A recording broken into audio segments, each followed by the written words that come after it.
In the wacky world of pirates and dreams, this story sets sail with all the chaos you can imagine.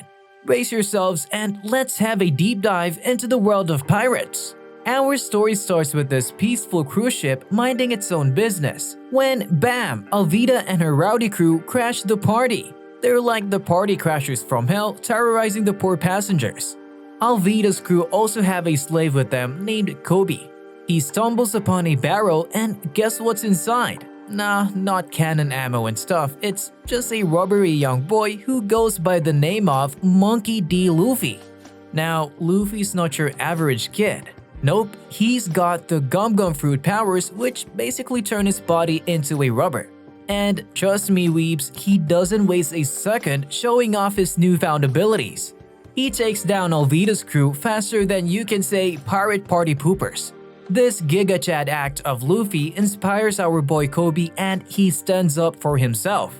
Together, they take down Alvida herself. With the pirate crew defeated, Luffy and Kobe set sail on a borrowed boat. However, our rubbery boy Luffy can't stop talking about his dream to find the legendary pirate hunter and he's dead set on recruiting him for his crew. Luffy and his friend Kobe gets off on an island and finds a massive marine base. There, they stumble upon the infamous swordsman Roronoa Zoro tied to a pole. Luffy, with his characteristic enthusiasm, invites Zoro to join his crew but Zoro refuses. After that, they meet a girl named Rika who spills the beans about a local troublemaker named Helmeppo and his menacing pet dog. Zoro, being the stand-up guy he is, steps in to protect the townsfolk from the dog and strikes a deal with Helmeppo to save Rika and her mother. But here's where it gets complicated. Helmeppo plans to break his word and execute Zoro. Talk about a double cross. Luffy, our fearless leader, ain't having none of that. He punches Helmeppo, setting off a chain of events that leads to an intense showdown. Captain Morgan, a brutal marine officer, orders their execution. Bullets starts raining down on them, however, Luffy's got a rubber body and he uses it to shield them.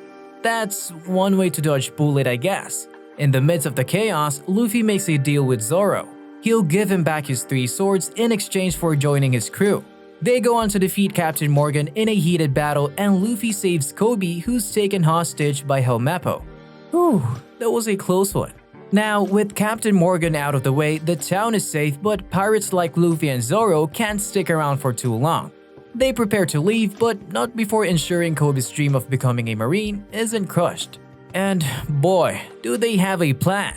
Luffy plays the part of a fearsome pirate beating Kobe to a pulp to trick the Marines into thinking they're the bad guys. An Oscar-winning performance by Luffy. As they set sail, Kobe, determined to follow his dreams, joined the Marines and the town salutes Luffy and Zoro for saving them. Flashback years ago and we meet our protagonist Monkey D. Luffy in his child days.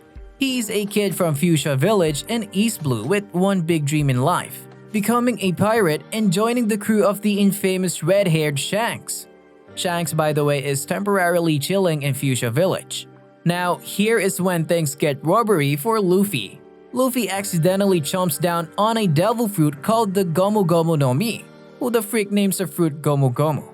Anyways, it turns him into a rubber man, making him unable to swim, just like me. I'm not rubbery, it's just that I am a bitch. However, Luffy's rubbery powers come in handy when he runs into some bandits. But Shanks saves the day and loses his arm in the process. Ouch.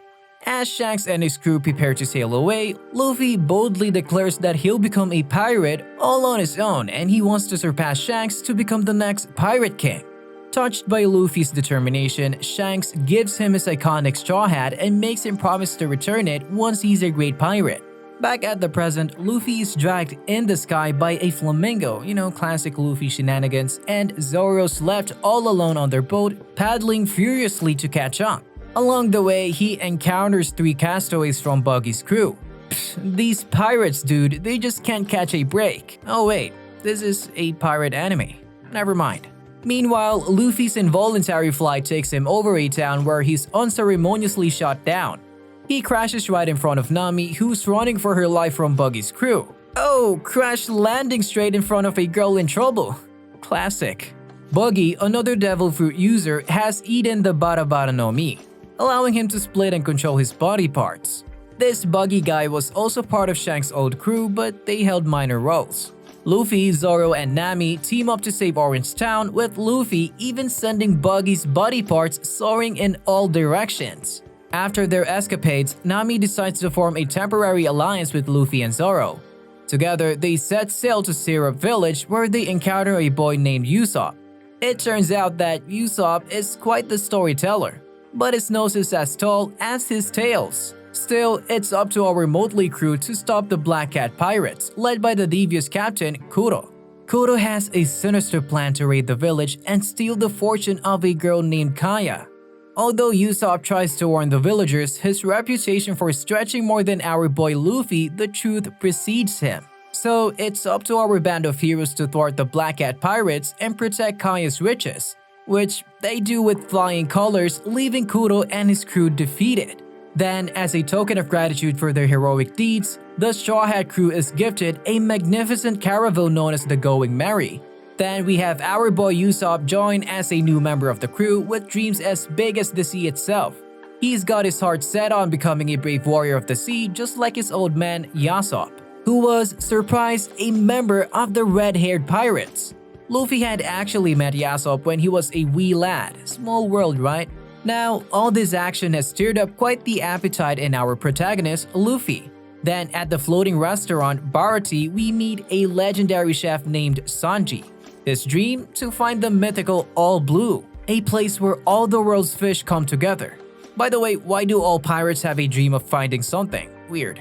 Anyways, the restaurant is run by an ex-pirate named Zeph, who, in a selfless act of heroism, saved Sanji from a shipwreck when he was just a kid, and they ended up stranded on a desolate rock together.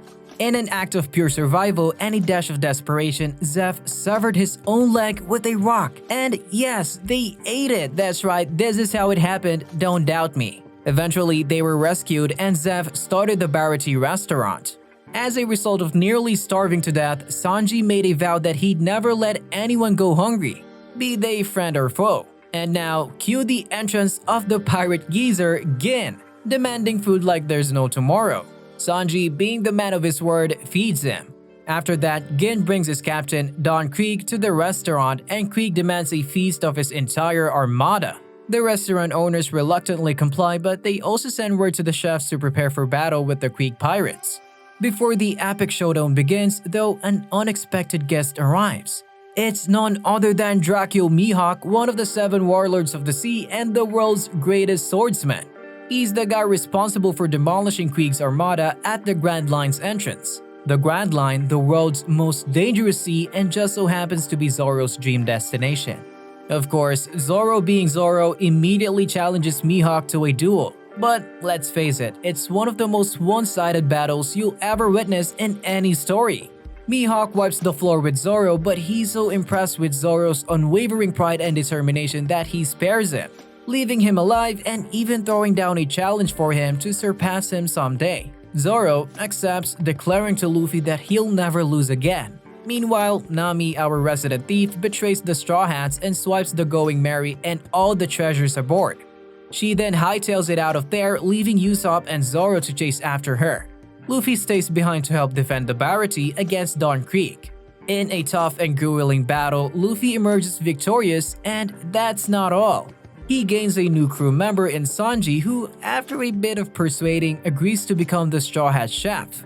Talk about a winning feast. Now, the crew reunites in Kokovashi Village, Nami's hometown. It's currently under the tyrannical rule of Arlong, a fishman who killed Nami's adopted mother, Bellemere, and forced her into a life of piracy. Arlong demands an exorbitant sum of 100 million berries for the village's freedom. And it just so happens that Nami is incredibly close to achieving that monumental goal. Nami, in a desperate and heartbreaking turn, is betrayed by Arlong, leaving her more desperate than ever before. She pleads with Luffy for help and, of course, our simp captain instantly agrees. Along with Zoro, Sanji, and the newly recruited Usopp, they head to Arlong Park to put an end to the fishman's tyranny. In the heat of it all, Zoro reaffirms his dreams to become the world's greatest swordsman, while Sanji engages in his first fight as an official Straw Hat crew member. And who can forget our boy Usopp overcoming his crippling cowardice? triumphing over his first real opponent. Luffy, upon discovering that Nami was coerced in mapping charts for the despicable Arlong, doesn't just get angry. He gets, "I'm about to lay down some serious smackdown," enraged. With one colossal earth-shaking punch, he not only defeats Arlong but also sends his entire tyrannical park crumbling into oblivion. As Arlong's reign to terror crumbles, the whole town erupts into a wild pirate party celebration. And amidst the revelry, Nami has a change of heart.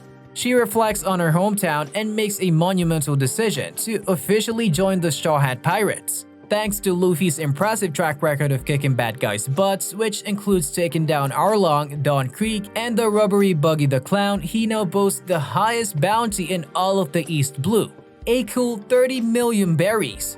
News of his exploits spreads like wildfire, reaching both friends and foes alike, even catching the attention of the legendary Shanks, who raises a glass or a sake cup to Luffy's grand entrance into the world of pirates. As the crew docks at Logtown, the town that witnessed the birth and execution of the infamous Gold Roger, they take the opportunity to stock up on supplies and soak in the sights.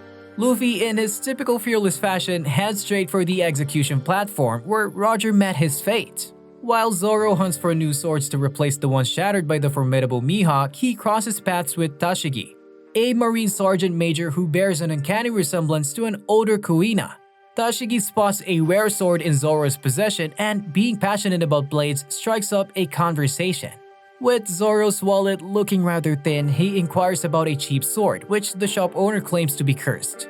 After a jaw-dropping display of swordsmanship, the shop owner not only hands over the supposedly cursed sword but also gives Zoro another rare blade meant for a true swordsman. Meanwhile, Usopp manages to take off the daughter of a bounty hunter named Daddy, which lands him in a precarious duel. Unfortunately for Usopp, he bites off more than he can chew and ends up losing the fight. When Daddy discovers that Usopp is the son of Yasopp, a member of the red-haired pirates, he recounts the story of how he was defeated by Yasopp. Upon hearing this, Usopp issues a bold new challenge, daring Daddy to shoot a weather vane atop a towering spire. Failure means certain death for Usopp. With steady hands and nerves of steel, Usopp takes his aim and hits the target, winning the sniper goggles that were the source of the dispute. Meanwhile, on the other side, our rubbery pirate Luffy finds himself captured by none other than Buggy the Clown and the glamorous Alvida. As if that weren't bad enough, they plan to put him on the execution platform where the specter of death looms large on his head. It seems that our boy Luffy is indeed a trouble magnet.